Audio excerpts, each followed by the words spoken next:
No, I already opened that. But I finally got my tank. It's Acecare 6.8 liter tank. It's from China. Another one of those deals where I don't really advocate it, similar to some of the other air gun shops in the United States, but sometimes you just can't turn down a good deal. It's just one of those things where, well, let's hope it's a good deal. For this size tank and an Omega or some of the other brands out there, by the way, also made in China, you know, unless you go with a Ninja tank, this is a 68 cubic inch Ninja tank. I call it my buddy bottle, but I can top off my impact one time to 250 bar. Then if I go to fill it again, I get about 200 bar off of it.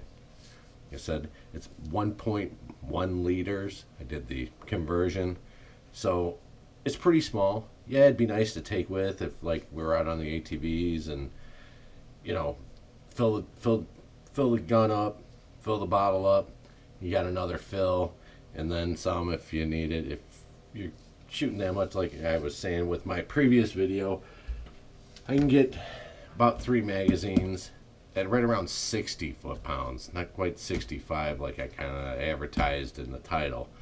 But I'm going to go ahead and do the unboxing. I got the tank yesterday, and I got the valve and everything. I haven't opened this up.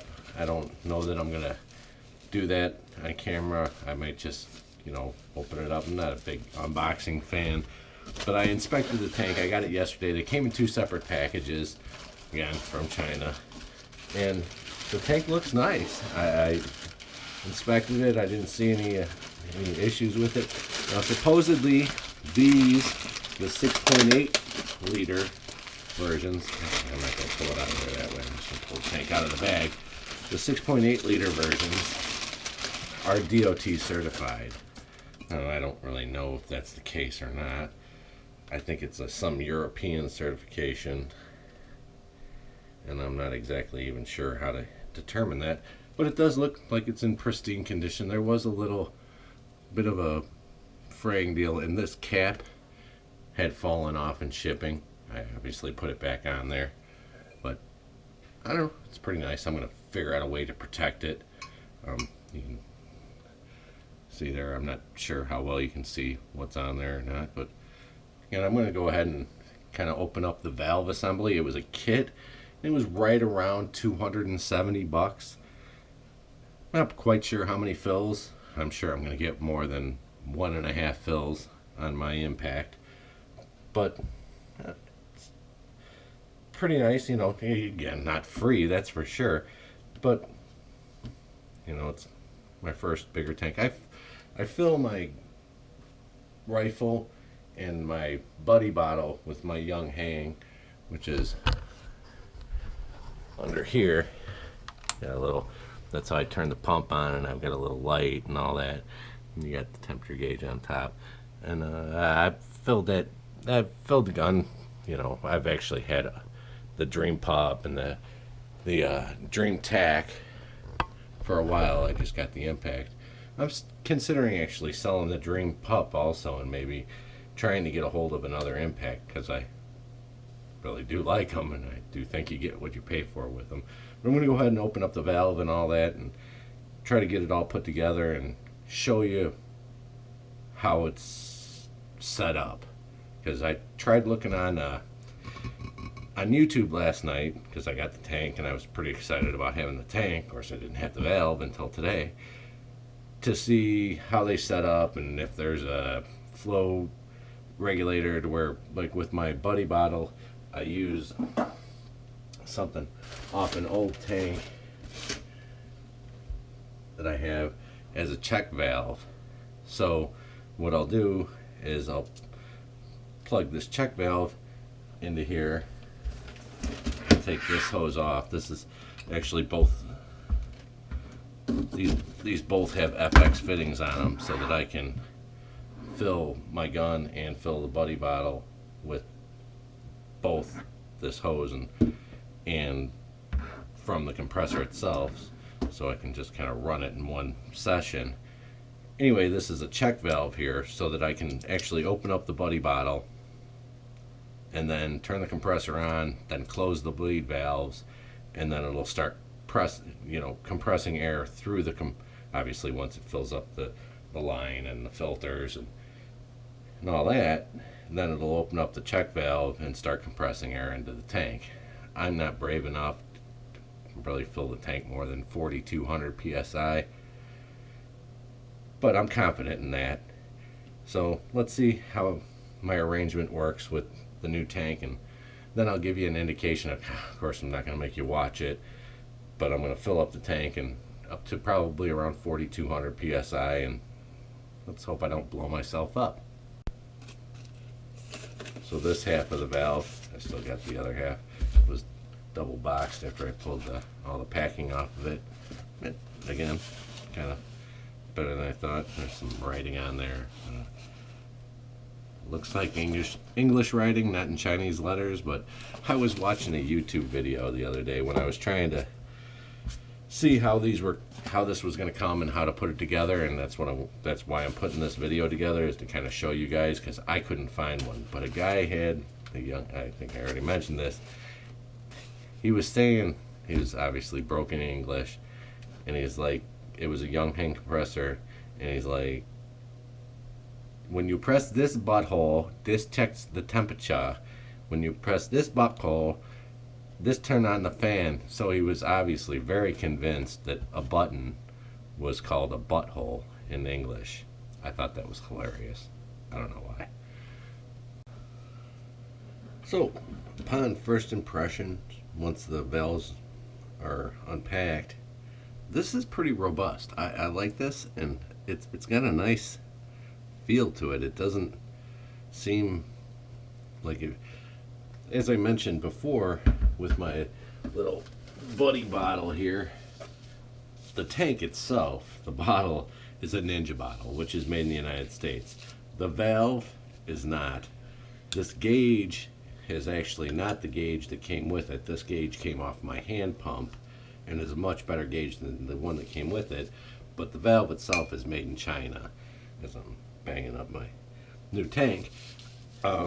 So this one feels a lot more robust and a lot tactical, I guess.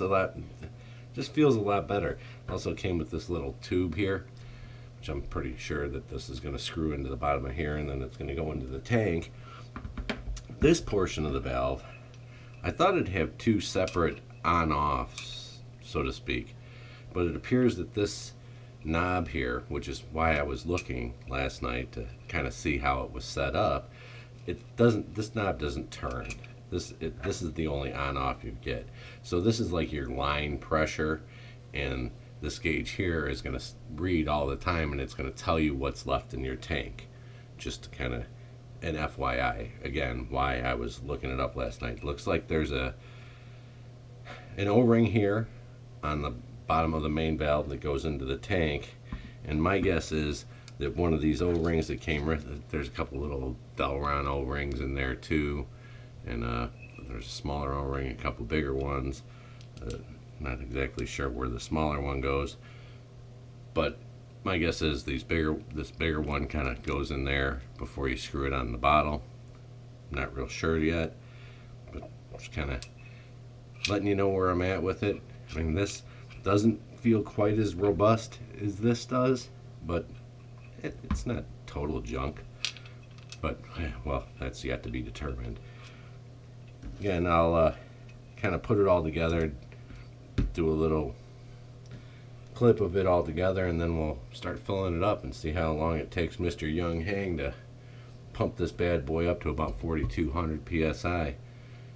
Then maybe later on I'll give an update and let you know how many fills I get on my 480 cc tank on my impact, and kind of give you an idea of what to expect out of a 6.8 liter tank filled to 4,200 psi, as far as how many 3,600 psi, which is essentially 250 bar, which is what you fill the impact up to. I normally don't fill it up that high. Normally fill it up to about 240, and by the time it cools off, it's more like 225. Just, again, kind of give you an idea of what to expect. One other little side note here is there's no directions or anything like that. It's kind of figure it out on your own, which is, I guess, fine. But I'm looking down in here, and it looks like maybe one of these little plastic Delron O-rings go down in here, but there's no way that the threading on that is as long as the threading on the inside of there. So I'm just going to kind of screw it down into there. And my guess is it's just going to bottom out, and that's going to be the end of it. And, yep, that's exactly what it did. I don't really see any point in putting any bushing or Delron O-ring in there if it's not going to bottom out on it and seal it in any way, shape, or form. I'm going to pull this plug out of here and see. My guess is that there's an O-ring in here, or one of those other O-rings. See, oh, no O-ring in there. It does have this cool kind of laser engraving on it. It does over here too. It says 30 MPa on this side, kind of laser engraved.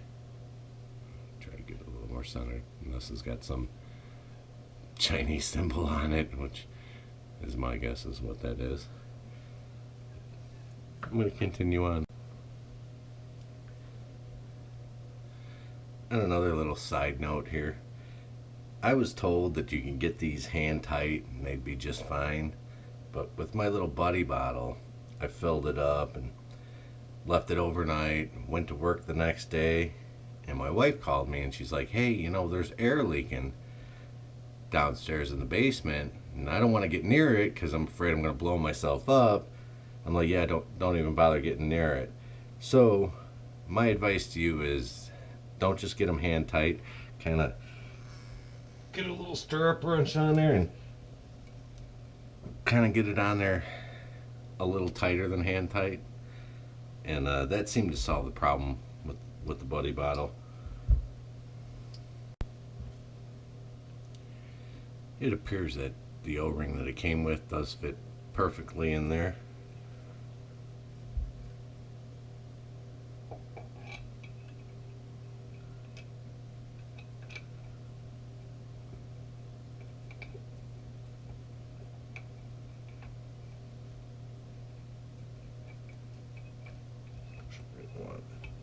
This is something I believe we're going to want to take off before we transport the bottle or do anything. I certainly wouldn't leave this on.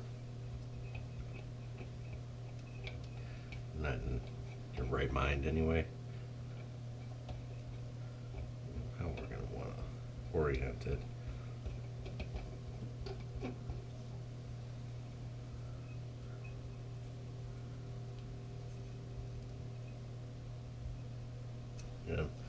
I'd go kind of,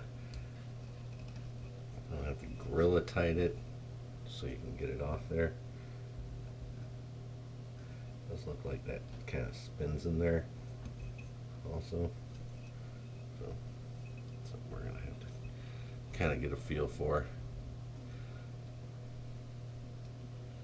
See, this orientation will probably change. I mean, obviously I'm going to fill it now, so I'm going to want the orientation to kind of line up with my fill hose for my Yong Heng and this orientation. But when I go to fill a gun or rifle, I want the orientation different so that I can see. I mean, I can easily see this gauge, which is the significant gauge when you're filling it, and this one, well, personally, the one on the gun is the significant gauge when you're filling the rifle. So obviously burst discs here doesn't really. 41.5 MPa, that's probably 7,500 psi, I'm not sure, but carrying on. Alright, I ran her for about 7 minutes there, and looks like I got it up to about 500 psi. I'm going to let her cool down. I don't like running the compressor over 60 degrees centigrade. It went from 60 degrees centigrade to like 45 degrees centigrade, like almost instantly, within 30 seconds or so. Well, I'll kind of give you an update on how long it takes. My guess is this is going to take over an hour of running the compressor. Faux show. One thing you want to keep in mind is never ever drink alcohol and work with high pressure air, and always wear safety glasses, because if you're going to blow yourself up, you want your eyes to be protected and not to have a buzz on. What I'm doing is I'm taking the compressor from 60 degrees Celsius down to 30 degrees Celsius. I threw a couple ice things I use to keep my lunch cold at work. They're basically water bottles that have ice in them. And I really don't have a 5-gallon reservoir, although I don't know how necessary it is. I mean, I guess the most important thing is you keep the temperature down. So, like I said, I'm running it from 60 degrees Celsius. I'll let it cool down to 30 degrees Celsius and then run it again. We're at 27 degrees right now. We're ready to rock.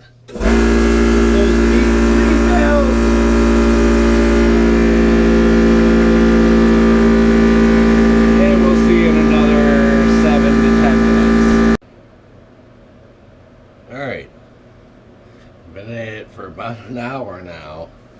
I got it, well, almost up to 2,000 psi. You know, they say that filling them is, from empty is a tedious task. Well, it's proven to be. We're still going to town. Curious if I got a leak somewhere in my system here. I mean, it's still taking pressure. Bottle's pretty warm. I'm running the compressor up to from about 30 degrees Celsius up to about 65 degrees Celsius. It does seem to heat up fast. I think I'm going to have to put a bigger tank down there. I don't know that that's going to make that big a difference, because the water coming out and the water going in, I mean, I guess it's a little warmer than ambient. Is it really going to make a huge difference? I don't know. But if I put a 10-gallon tank over there or something like that, I suppose it couldn't hurt. So, after about an hour and 10 minutes of filling, I found that my water reservoir isn't actually going to cut it, because it's looking like coldest I've got it now is like 33.9. Obviously, the reservoir that I got is too small. It's like 3 gallons or something like that. I've got some frozen water bottles in there, but I'd like to let it cool off to 27. I want to get it below 30 degrees Celsius before I kick it on again, and maybe it'll maintain that if I get a bigger tank going. I'm going to go ahead and let everything kind of cool off for, I don't know, an hour while I run to get the beverage of choice. Again, why die sober if you blow yourself up?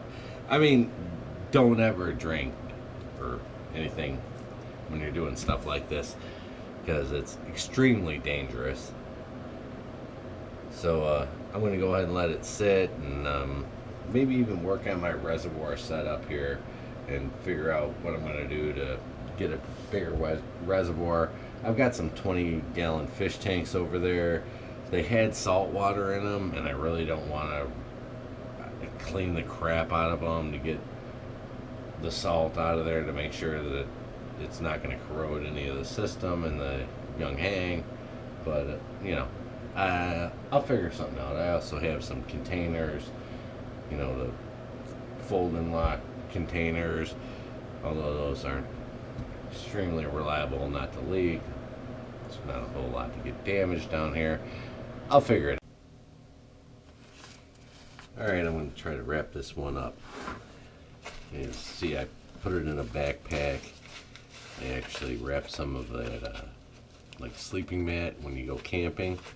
Wrapped it around the tank itself. The tank is very nice. I like it a lot. It took me about 2.5 hours to fill it. I had to adjust my or make some modifications to my Yong Heng. You can see I've got it filled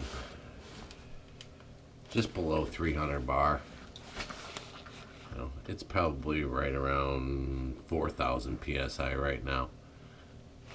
But like I said, it took every bit of 2 hours to do it, and I had to make some modifications because my reservoir was getting kind of warm, so I set up my Yong Heng with a much larger reservoir, a cooling fan, and it seemed to work much better this way. But all in all, for 270 bucks, and I hear they're on sale now. This is the Acecare kit, I guess. It's a great deal, I think. Just you know, you could spend 550 bucks, or you can spend 270 bucks. I haven't had any issues with it leaking or anything like that. Not a huge fan of the valve. This whole contraption here would have almost just rather preferred a single valve with like a bleeder on it, and kind of similar to this, my buddy tank.